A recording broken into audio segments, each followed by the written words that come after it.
Hi friends, ఈరోజైతే మళ్ళీ ఒక మంచి రెసిపీతో మీ ముందుకు వచ్చేసాను. అదే మన పనస పిక్కల కర్రీ అనమాట.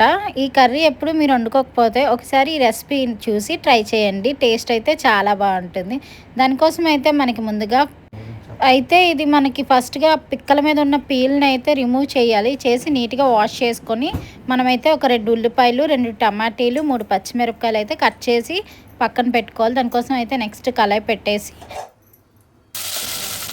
ఆయిల్ హీట్ ఎక్కాక ఉల్లిపాయ ముక్కలను అయితే వేసుకోవాలి. పచ్చిమిరపకాయ ముక్కలు వేసుకొని ఒకసారి అవి బ్రౌన్ కలర్ వచ్చేంత వరకు మనం మంచిగా ఫ్రై చేసుకోవాలి. ఎప్పుడు ఇది కర్రీ మీరు ట్రై చేశారో లేదో ఒకసారి పనస పిక్కలతో ఈ కర్రీ ట్రై చేయండి. టేస్ట్ చాలా బాగుంటుంది. ఇది మా అత్తగారి రెసిపీ అనమాట. చాలా చాలా బాగుంటుంది. మీరు కూడా ఒకసారి ట్రై చేసేసేయండి. చేసి మీకు ఎలా వచ్చింది అనేది కామెంట్ బాక్స్లో కూడా కామెంట్ చేసేయండి. తర్వాత అయితే మన పిక్కల్ని శుభ్రంగా కడిగి పెట్టుకున్నాం కదా, తొక్కలు తీసి దాన్ని అయితే వేసుకోవాలి. పిక్కల్ని ఉడకబెట్టకూడదు. సో పిక్కల్ని ఉడకబెట్టకుండా అలా పైన ఉన్న పీల్ని రిమూవ్ చేసేసి ఉల్లిపాయలు కొంచెం ఫ్రై అయ్యాక పిక్కలు వేసుకొని అందులో కొంచెం సాల్ట్ వేసుకోవాలి. సాల్ట్ వేసుకొని మంచిగా కలిపేసుకోవాలి. పిక్కల్ని ఆయిల్లోని బాగా మగ్గనివ్వాలి. ఎందుకంటే పిక్కలు అనేది మనకి చాలా హార్డ్గా గట్టిగా ఉంటాయి కదా, అందుకని చెప్పేసి మనం కాసేపు ఆయిల్లోనైతే ఫ్రై చేయాలి. తర్వాత అయితే చిటికెడు సాల్ట్ వేసుకున్నాం కదా. తర్వాత దాంతోపాటు కొంచెం పసుపు, కారం కూడా వేసుకోవాలి. వేసుకొని మంచిగా ఒకసారి అయితే కలిపేసుకోవాలి. మొత్తం ముక్కలన్నిటికి కలిపేలాగా. మీరు ఎంత కారం తింటారో దాన్ని బట్టి వేసుకోండి. ఈ కర్రీ ఎలా ఉంటుందంటే ఎగ్జాక్ట్లీ మనకి ఏదో చికెన్తో తిన్నట్టే అనిపిస్తుంది. అలానే వస్తుంది ఫీలింగ్ అయితే. టేస్ట్ అయితే అద్దిరిపోతుంది. మీరైతే తప్పకుండా ట్రై చేయండి. కొత్తగా ఉంటుంది అండ్ ఈజీగా కూడా ఉంటుంది.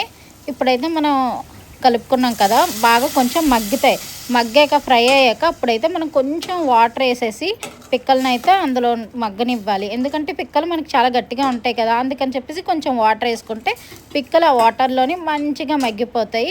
ఉల్లిపాయలు కూడా మనకి మంచిగా బ్రౌన్గా ఫ్రై అయిపోయాయి కదా. ఇప్పుడైతే మూత పెట్టి ఒక 5 నిమిషాలు అయితే దాన్ని మగ్గ పెడదాం. వావ్, చూసారా ఎంత బాగా మగ్గిందో. ఉల్లిపాయలు అన్నీ పర్ఫెక్ట్గా కుక్ అయ్యి పిక్కలు కూడా మనకి కుక్ అయిపోతాయి. ఇప్పుడైతే మనం ఇందాక కట్ చేసి పెట్టుకున్న 2 టమాటా ముక్కలు కూడా అందులో వేసేసుకుందాము.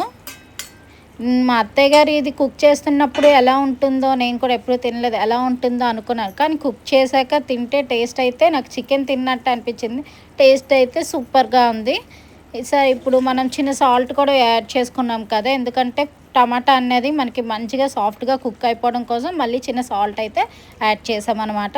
ఇప్పుడైతే మనం టమాటాలు వేసుకున్నాం కదా, ఒకసారి మంచిగా కలిపేసుకుందాం. కలిపేసుకోవడం వల్ల మనకి టమాటాలు మంచిగా కుక్ అయిపోతాయి. సో ఇప్పుడు చూసారా, లాస్ట్లో చిన్న చిటికెడు ఒక పావు టేబుల్ స్పూన్ మన అల్లం వెల్లుల్లి పేస్ట్ వేసుకుందాం. వేసుకున్నాక ఒకసారి అయితే అది పచ్చివాసన పోయేంత వరకు మనం అయితే కుక్ చేసుకుందాము. టేస్ట్ అయితే చెప్తున్నాం కదా, చికెన్ తిన్న ఫీలింగ్ అనిపిస్తుంది. లాస్ట్లో కొంచెం గరం మసాలా అయితే యాడ్ చేసుకుందాం ఫ్లేవర్ కోసం, కర్రీ టేస్ట్ కోసం. అందులో కొంచెం చికెన్ మసాలా కూడా.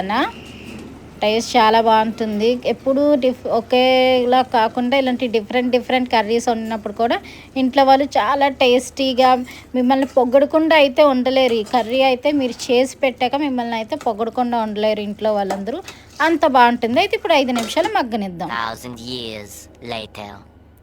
మూత తీసి చూద్దాం ఎలా వచ్చిందో. వావ్, స్మెల్ అయితే భలే వచ్చేస్తుంది.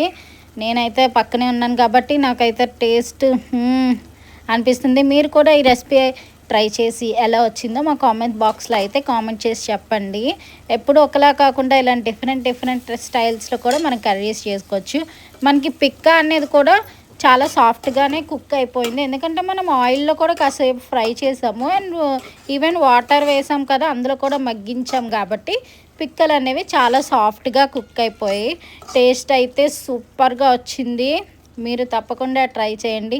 ఇలానే ఇంకా మంచి రెసిపీల కోసం మా ఛానల్ సబ్స్క్రైబ్ చేసుకోవడం మాత్రం మర్చిపోకండి. ఇలానే నెక్స్ట్ మీకు ఏం రెసిపీ కావాలా అన్నది మా కామెంట్ బాక్స్లో కామెంట్ చేసేయండి. మా అత్తగారితోనే ఆ రెసిపీ అయితే చేసి మన ఛానల్లో అప్లోడ్ చేసేద్దాం.